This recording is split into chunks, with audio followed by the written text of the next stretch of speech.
देखिए बनी है ना एकदम खस्ता, अंदर तक रसीली ये सूजी मावा की गुजिया।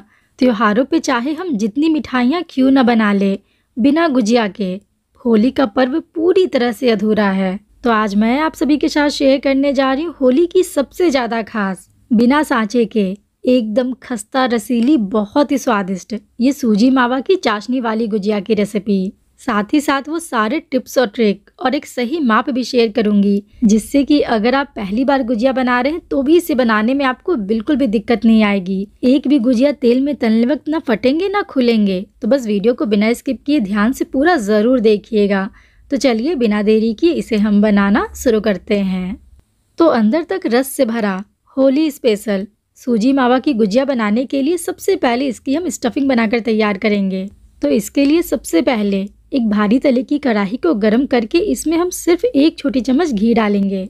घी पूरी तरह से मेल्ट होकर हल्का सा गर्म हो चुका है। तो अब गैस की फ्लेम को एकदम लो करके मैंने इसमें 2 बड़े चम्मच बारीक कटे हुए बादाम, 2 बड़े चम्मच बारीक कटा हुआ काजू, साथ में 2 बड़ा चम्मच ये बारीक कटा हुआ पिस्ता भी डाला है। ड्राई फ्रूट्स आपको जो भी पसंद हो वो गुजिया में डाल सकते हैं, और जो भी पसंद ना हो उसे पूरी तरह से स्किप कर सकते हैं।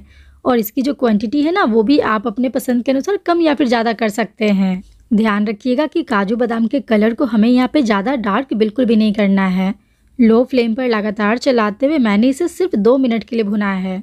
अब इस स्टेज पे इसमें हम सूखा हुआ नारियल भी डाल देंगे। तो मैंने यहाँ पे लगभग 4 बड़े चम्मच ये नारियल का बुरादा डाला है।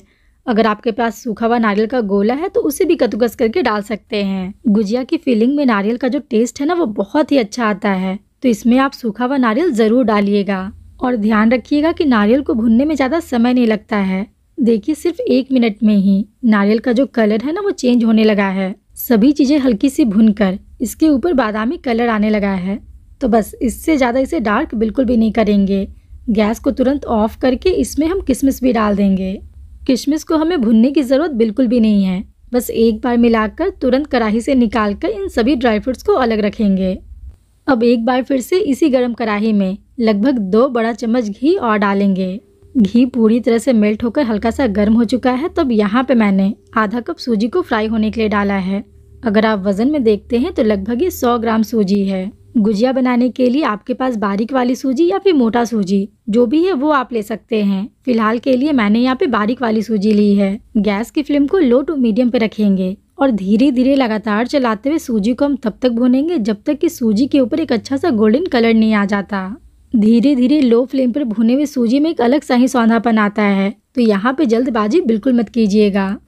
देखिए लगभग 7 से 8 मिनट भुनने के बाद सूजी का जो कलर है वो पूरी तरह से चेंज हो चुका है। लाइट गोल्डन कलर आ चुका है। तो अब इससे ज़्यादा इसे डार्क बिल्कुल नहीं करेंगे। गैस की फ्लेम को एकदम लो करके मैंने यहाँ पे 200 ग्राम मावा को क्रश करके डाला है।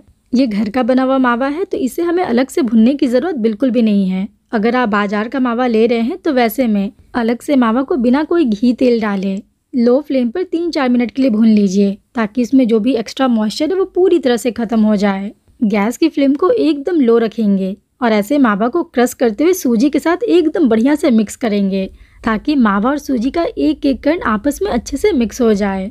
देखिए 3 से 4 मिनट में ही सूजी के साथ मावा अच्छे से मिक्स हो चुका है। मावा में जो भी थोड़ा बहुत मॉइस्चर था वो पूरी तरह से खत्म होकर ये मिक्सचर एकदम ड्राई और भुरभुरा हो चुका है।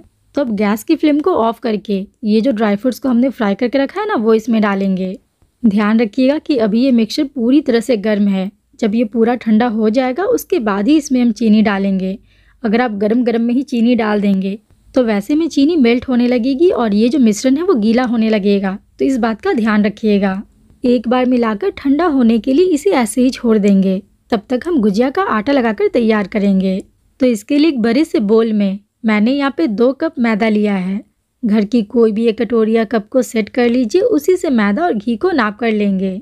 अगर आप वजन में देखते हैं तो लगभग ये 250 ग्राम मैदा है। यहाँ पे मैंने 2 चुटकी नमक डाला है। किसी भी मीठी चीज़ में ज़रा सा नमक डालने से इसका जो टेस्ट है ना वो और भी इन्हांस हो जाता है। अगर आप नमक नहीं डालना चाहते तो नमक को पूरी तरह से स्किप भी कर सकते हैं। अब गुजिया एकदम बाजार के जैसी खस्ता बने, इसके लिए इसमें हम 1/4 कप घी डालेंगे। वजन में देखें तो लगभग 60 ग्राम है। ध्यान रखिएगा कि जितना हमने मैदा लिया है उसका 1/4 हिस्सा घी डालना बहुत ज़रूरी है, तभी गुजिया अंदर तक खस्ता बनेंगे। आप चाहे तो घी की जगह पे तेल भी डाल सकते हैं, लेकिन घी डालने से गुजिया का जो टेस्ट है ना वो और भी ज़्यादा बढ़ जाता है। तो मैं आपको सजेस्ट करूँगी कि गुजिया में हमेशा घी ही डालें। घी अगर पूरा जमा हुआ है तो आप उसे मेल्ट करके डालें ताकि मैदे के साथ मिलाना आसान हो जाए। लगभग 2 से 3 मिनट तक हाथों से ऐसे रब करते हुए घी के साथ मैदे को मैंने एकदम बढ़िया से मिला लिया है। अब इसमें हमने मोयन सही मात्रा में डाला है कि नहीं वो चेक करने के लिए ऐसे हल्के हाथों से मैदा को बांध कर देखेंगे। देखिए कितनी आसानी से ये बंध गया, मतलब कि इसमें हमने जितना भी घी डाला है वो एकदम परफेक्ट है गुजिया को खस्ता करने के लिए। अब इसमें ज़रूरत के अनुसार थोड़ा थोड़ा पानी डालते हुए इसका एक मीडियम सख्त आटा लगाकर तैयार करेंगे। ध्यान रखिएगा कि हमें यहाँ पे आटे को बहुत ज़्यादा मसल कर गूंथना बिल्कुल भी नहीं है, बस आटे को एक जगह पे लाकर जोड़ते जाएंगे ताकि गुजिया की जो परत है उसमें एक अच्छी सी लेयर्स बने। आटे को गूंथने में मुझे यहाँ पे सिर्फ आधा कप पानी लगा है और देखिए डो को मैंने ना ही ज़्यादा सॉफ्ट और ना ही इसे बहुत ज़्यादा सख्त रखा है, बिल्कुल ऐसा मीडियम सॉफ्ट आटा लगाकर तैयार करेंगे। अब इसे गीले कपड़े से ढककर 10 से 15 मिनट के लिए ऐसे ही छोड़ देंगे ताकि इसके ऊपर पपड़ी ना आए और डो भी अच्छे से फूलकर सेट हो जाए। इधर ये जो सूजी मावा की फिलिंग हमने बनाकर रखी है ना, ये पूरी तरह से ठंडे हो चुके हैं। तो मिठास के लिए इसमें हम चीनी डालेंगे। तो मैंने इसमें 3/4 कप चीनी का भूरा डाला है, जिसे कि हम तगार या फिर देसी खांड भी बोलते हैं। अगर आप वज़न में देखें तो लगभग ये 150 ग्राम है। भूरा की जगह पे आप चाहे तो डायरेक्ट चीनी को पीस के भी डाल सकते हैं। आगे गुजिया को हम चाशनी में डिप करेंगे, जिसकी वजह से यहाँ पे चीनी थोड़ा कम ही डालिएगा। अगर आपको बिना चाशनी वाली गुजिया बनानी है तो वैसे में सेम प्रोसेस से बस यहाँ पर चीनी की जो मात्रा है ना उसे बढ़ा दीजिए। इसमें आप पूरा 250 ग्राम चीनी या फिर ज़्यादा मीठा पसंद करते हैं तो 300 ग्राम चीनी तक भी डाल सकते हैं। एक बढ़िया सा फ्लेवर के लिए इसमें हम 1/4 छोटी चम्मच कूटी हुई इलायची, साथ में मैंने यहाँ पे थोड़ा सा केसर भी डाला है। वैसे केसर डालना पूरी तरह से ऑप्शनल है, अगर घर में है केसर तो डालिए, नहीं तो बिना केसर के भी गुजिया बना सकते हैं। अब ये गुजिया के लिए सूजी मावा की स्टफिंग बनकर पूरी तरह से तैयार है। थोड़ी देर के लिए इसे हम साइड में रखेंगे। इधर मुझे यहाँ पे पूरे 15 मिनट हो चुके हैं और अब ये डो अच्छे से फूल कर और भी ज़्यादा सॉफ्ट और नरम हो चुका है। डो को हमें मसल कर चिकना करने की ज़रूरत बिल्कुल भी नहीं है, इस बात का ध्यान रखिएगा। बस इसकी हम छोटी छोटी लोई बनाकर तैयार करेंगे। तो जिस साइज़ की पूरी के लिए हम लोई बनाते हैं ना, इसकी साइज़ को उससे थोड़ा छोटा रखेंगे। वैसे आप जैसा भी गुजिया पसंद करते हैं, आप अपने पसंद के अनुसार इसकी साइज़ को छोटा या फिर बड़ा रख सकते हैं। अब एक लोई लेंगे और दोनों हथेलियों के बीच में दबाकर घुमाते हुए इसे हम चिकना करेंगे। देखिए कितनी आसानी से इसके पेड़े बन गए। सेम तरीके से ही एक एक करके मैंने यहाँ पे सभी लोई को चिकना कर लिया है। अब बेलने के लिए एक लोई लेंगे और बाकी को पूरे प्रोसेस में गीले कपड़े से ढक कर रखेंगे ताकि इसके ऊपर पपड़ी ना आए। आटे में हमने अच्छे से घी का मोयन डाला है, जिसकी वजह से बेलने वक्त आपको यहाँ पे कोई घी, तेल या फिर सूखा मैदा लगाने की ज़रूरत बिल्कुल भी नहीं है। इसे बेलने में आपको बिल्कुल भी दिक्कत नहीं आएगी। जैसे कि हम पूरियाँ बेलते हैं सेम वैसे ही इसे भी पूरी की तरह गोल बेलकर तैयार करेंगे। बस ध्यान रखिएगा कि इसकी जो थिकनेस है ना, इसे हमें बहुत ज़्यादा पतला नहीं करना है, हल्का सा मोटा रखेंगे। बेलने के बाद पूरी को हम किसी भी कटोरी, ग्लास या फिर ढक्कन की मदद से ऐसे कट करेंगे ताकि सारी गुजिया एकदम बराबर साइज की बने। किनारे का जो एक्स्ट्रा पार्ट है इसे हम बाकी के लोई के साथ ही ढक कर रखेंगे। देखिए पूरी की थिकनेस को इसे मैंने ज़्यादा पतला बिल्कुल भी नहीं किया है। जैसे कि हम एक प्लेन पूरी बनाते हैं ना, सेम वैसे ही इसकी थिकनेस को भी थोड़ा सा मोटा रखेंगे। इसे साइड में रखकर पहले कुछ पूरियों को बेलकर तैयार करेंगे, उसके बाद गुजिया की स्टफिंग करना हम स्टार्ट करेंगे। बस ध्यान रखिएगा कि अगर आप एक बार में ज़्यादा पूरी को बेलकर रख रहे हैं तो वैसे में पूरियों को भी ढक कर रखें, क्योंकि खुले में बहुत ही जल्दी इसके ऊपर पपड़ी आने लगती है। अब गुजिया की स्टफिंग करने के लिए सबसे पहले एक पूरी को हथेली पे लेंगे और उंगली की मदद से किनारों पे एकदम अच्छे से पानी लगाएंगे। ध्यान रखिएगा कि किनारों पे अच्छे से पानी लगाना बहुत ज़रूरी है ताकि फ्राई करने वक्त गुजिया जो है ना वो तेल में खुले नहीं। अब ये जो सूजी मावा की फिलिंग हमने बनाकर रखी है ना, वो पूरी के बीच में रखेंगे। ध्यान रखिएगा कि ना ही स्टफिंग बहुत ज़्यादा और ना ही एकदम कम करेंगे। मैंने इसमें लगभग 2.5 छोटी चम्मच स्टफिंग डाली है। अब किनारों से ऐसे जोड़ते हुए गुजिया को हम बंद करेंगे। पिंच करते हुए अच्छे से दबाकर इसे बंद करना बहुत ज़रूरी है। देखिए स्टफिंग हमने एकदम बराबर से की है, जिसकी वजह से इसे बंद करने में बिल्कुल भी दिक्कत नहीं आई। अगर आप बहुत ज़्यादा स्टफिंग कर देंगे तो वैसे में बंद करने वक्त फिलिंग जो है ना वो बाहर निकलने लगती है, और अगर एकदम कम करेंगे तो फूलने के बाद गुजिया जो है ना वो एकदम खाली खाली सी लगती है। गुजिया को बंद करने के बाद एक बार फिर से इसके किनारों को ना एकदम बढ़िया से दबाएंगे ताकि कहीं से भी इसके किनारे खुले ना रहें। अब गुजिया के ऊपर डिज़ाइन बनाने के लिए सबसे पहले ये जो किनारा है ना, इसे हम फोल्ड करके प्रेस करेंगे। फिर से पीछे से आगे की तरफ लाते हुए इसे हम फोल्ड करके प्रेस करेंगे। यहाँ पे आप एकदम ध्यान से देखिएगा कि इसके ऊपर मैंने कैसे डिज़ाइन बनाया है। अगर आप फर्स्ट टाइम हाथों से गुजिया बना रहे हैं तो हो सकता है कि इसके ऊपर डिज़ाइन बनाने में आपको थोड़ी सी दिक्कत आए, लेकिन जैसे ही 3-4 गुजिया की स्टफिंग कर लेंगे उसके बाद आप इसे एकदम फटाफट कर पाएंगे। यहाँ पे आपको बिल्कुल भी दिक्कत नहीं आएगी। अब लास्ट का जो किनारा है इसे आप चाहे तो इसी में दबाकर छोड़ भी सकते हैं, या फिर एक बढ़िया से फिनिशिंग के लिए थोड़ा सा किनारे को ऐसे कट करके हटा भी सकते हैं। देखिए कितनी आसानी से गुजिया के ऊपर एक सुंदर सा डिज़ाइन बनकर तैयार हो चुका है।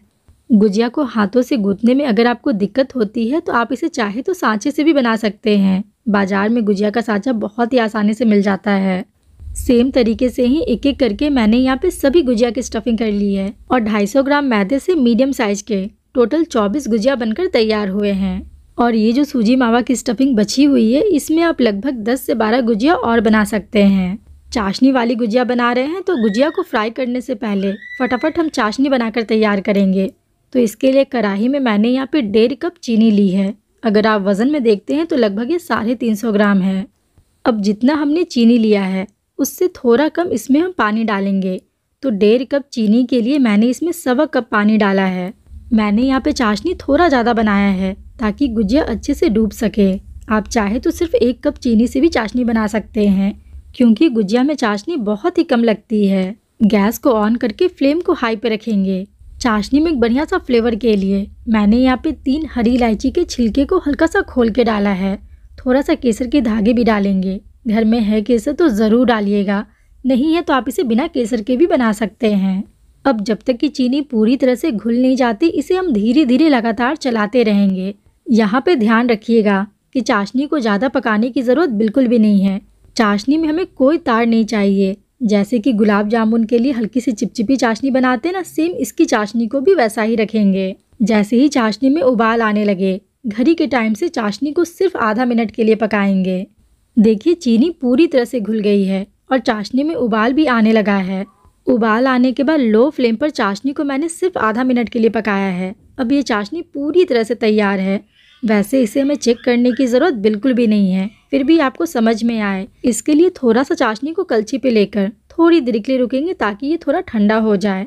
ऐसे फिंगर से टच करके दोनों उंगली के बीच में रब करते हुए इसे हम चेक करेंगे। देखिए इसमें कोई भी तार नहीं बन रही है, बस इसमें एक हल्का सा चिपचिपापन है।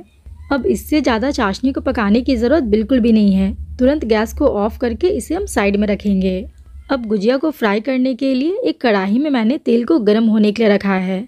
तेल के टेम्परेचर को चेक करने के लिए थोड़ा सा डो को डालकर देखेंगे। देखिए किनारों पे जो बबल्स है वो धीरे धीरे आ रहा है, मतलब कि तेल एकदम कम गर्म है। गुजिया तेल में डालने वक्त तेल का जो टेम्परेचर है वो इतना ही होना चाहिए। गैस की फ्लेम को मीडियम पे करके सावधानी के साथ एक एक करके गुजिया को हम फ्राई होने के लिए डालेंगे। ध्यान रखिएगा गुजिया डालने वक्त तेल अगर ज़्यादा गर्म रहा तो वैसे में डालते ही गुजिया के ऊपर बहुत ज़्यादा बबल्स आ जाते हैं, फिर गुजिया जो है ना वो देखने में उतनी अच्छी नहीं लगती है। कढ़ाई में जितनी जगह थी उसके अनुसार मैंने यहाँ पे एक बैच के गुजिया को फ्राई होने के लिए डाल दिया है। गैस की फ्लेम को मीडियम पे रखेंगे और थोड़ी देर के लिए इसे हम टच बिल्कुल भी नहीं करेंगे। जब फूल कर तेल के सतह के ऊपर आ जाएगी उसके बाद ही इसे हम टच करेंगे। देखिए सिर्फ 3 से 4 मिनट में ही एक एक गुजिया एकदम बढ़िया से फूल कर तेल के ऊपर तैरने लगी है। और अभी ये फिलहाल बहुत ज़्यादा सॉफ्ट है, तो एकदम सावधानी के साथ स्पून की मदद से एक एक करके सभी गुजिया को हम दूसरी तरफ पलटेंगे। एक बैच के गुजिया को फ्राई करने में हमें यहाँ पे लगभग 10 से 12 मिनट आराम से लग जाएंगे। बस ध्यान रखिएगा कि गैस की फ्लेम को हाई बिल्कुल भी नहीं करेंगे। धीरे धीरे आराम से मीडियम फ्लेम पर गुजिया को सिकने देंगे ताकि गुजिया अंदर तक खस्ता बने। इसे हम हर 2 से 3 मिनट में अलटते पलटते रहेंगे ताकि सभी तरफ से गुजिया के ऊपर एक अच्छा सा इवन कलर आए। गुजिया को फ्राई करते हुए मुझे यहाँ पे लगभग 8 से 9 मिनट हो चुके हैं और अब आप देखिए गुजिया के ऊपर एक हल्का सा बादामी कलर आने लगा है और एक भी गुजिया तलने वक्त फटा या फिर खुला नहीं है। जो भी टिप्स और ट्रिक और जो रेशियो मैंने आपको बताया है, अगर आप उसे फॉलो करते हुए गुजिया बनाते हैं तो मेरी गारंटी है कि हर बार एक भी गुजिया बिना फटे अंदर तक एकदम खस्ता बनेंगे और स्वाद ऐसा कि हर बार गुजिया को सिर्फ मेरी रेसिपी से ही बनाना पसंद करेंगे। देखिए सभी तरफ से गुजिया के ऊपर अच्छा बादामी कलर आ चुका है। तेल में से निकालने के बाद भी गुजिया का जो कलर है ना वो थोड़ा और डार्क हो जाएगा, तो अब इससे ज़्यादा इसे डार्क बिल्कुल भी नहीं करेंगे। तेल में से निकालकर थोड़ी देर के लिए इसे हम कलछी पे ही रखेंगे ताकि इसमें जितना भी एक्स्ट्रा तेल है वो पूरी तरह से निकल जाए। और अब गरम गरम में ही गुजिया को हम चाशनी में डालेंगे ताकि चाशनी गुजिया के अंदर तक चली जाए। अगर आप कम मीठा पसंद करते हैं तो यहाँ पे बिना चाशनी में डाले भी इस गुजिया को खा सकते हैं। गुजिया को हमें बहुत ज़्यादा देर के लिए चाशनी में रखने की ज़रूरत बिल्कुल भी नहीं है। एक बार दूसरी तरफ पलटने के बाद इसे सिर्फ 4 से 5 मिनट के लिए ही चाशनी में रखेंगे। सेम प्रोसेस से ही जो बाकी के बचे हुए गुजिया है ना उन सभी को भी हम फ्राई करके तैयार करेंगे। सेकंड बैच के गुजिया को डालने वक्त बस ध्यान रखिएगा कि अगर लगे कि तेल ज़्यादा गर्म है तो थोड़ी देर के लिए गैस को ऑफ कर दीजिए ताकि तेल का जो टेम्परेचर है वो थोड़ा डाउन हो जाए। और बस सेम तरीके से ही मीडियम फ्लेम पर अलट पलट कर गुजिया के ऊपर एक अच्छा सा कलर आने तक फ्राई करेंगे। इधर मुझे यहाँ पे पूरे 4 से 5 मिनट हो चुके हैं और अब ये गुजिया पूरी तरह से तैयार है। चाशनी से निकालकर इसे एक अलग प्लेट में रखेंगे। अगर आप थोड़ा कम मीठा पसंद करते हैं तो वैसे में सिर्फ 2 मिनट बाद ही गुजिया को चाशनी में से निकाल सकते हैं।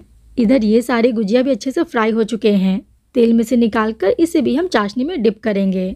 और यहाँ पे आप तेल को ही देखकर अंदाजा लगा सकते हैं, एक भी गुजिया तलने वक्त फटा नहीं है। और लीजिए बहुत ही स्वादिष्ट होली स्पेशल चाशनी वाली सूजी मावा गुजिया बनकर पूरी तरह से तैयार है। और देखिए अंदर तक एकदम रसीली, इसके फ्लेकी लेयर्स को देखिए, देखकर ही आप समझ सकते हैं ये गुजिया कितनी खस्ता बनी है। होली, दिवाली या फिर किसी भी खास मौके पर या फिर जब भी आपको कुछ मीठा खाने का मन करे तो ये चाशनी वाली गुजिया को एक बार बनाकर देखिएगा। घर में बच्चे बड़े सभी लोग इसे बड़े ही चाव से खाएंगे और मेहमान तो पूछ कर जाएंगे कि आपने इसे कैसे बनाया। खाने वाले बस आपकी तारीफ करते नहीं थकेंगे, ये इतनी टेस्टी और खस्ता बनी है। बिना मावा सूजी का गुजिया हम कैसे बना सकते हैं उसकी रेसिपी पहले शेयर की हुई है। वीडियो का लिंक आपको नीचे डिस्क्रिप्शन में मिल जाएगा, आप एक बार ज़रूर चेक कीजिएगा, आपको वो भी बहुत पसंद आएगी। और ट्राई करने के बाद अगर आपको पसंद आए तो वीडियो को लाइक, शेयर और अपने चैनल शिवानीज किचन को सब्सक्राइब करना बिल्कुल भी ना भूलें।